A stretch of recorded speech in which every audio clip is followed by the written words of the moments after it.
Hello' everyone, মোৰ অন্য এটা মিনি ব্লগলৈ আপোনালোক সকলোকে স্বাগতম। ৰাতিপুৱাখিনি সময়ৰ পৰাই ভিডিঅ'টো আৰম্ভ কৰি দিছোঁ দেই। এয়া ভাত পানী বনোৱাত লাগি আছোঁ। ৰাতিপুৱাখিনি সময় আচলতে বহুত বেছি খৰধৰ নিচিনা হয়। মাৰো স্কুল থাকে, এফালে বেটাও থাকে, আৰু এয়া মানুহজনে আহি চাইছেহি কি বনাইছোঁ বুলি পাকঘৰত। আৰু এয়া দেখিছেনে কিখন কৰি আছে। এনেকৈ মানে মোৰ লগত জানেনে এনেকৈ ধেমালি কৰি থাকে। আৰু মই কৈছোঁ এইটো ভিডিঅ' বোলো মই দিমেই। তুমি বহুত ঠাণ্ডা ঠাণ্ডা বুলি মানুহে ভাবি থাকে নহয়, তুমি কি কৰি থাকানো, সেইটোকে মই দেখাম বুলি তেওঁক কৈছোঁ। আৰু এইফালে মাও লাগি আছে।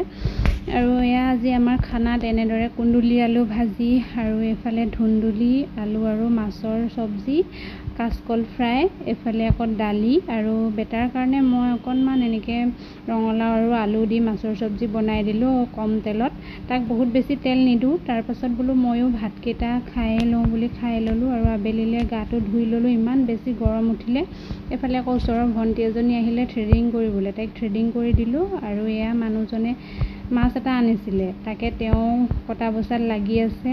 আৰু এইফালে গৰমৰ যি উৎপাত, আইচক্ৰীম এটা খাই লৈছোঁ দেই।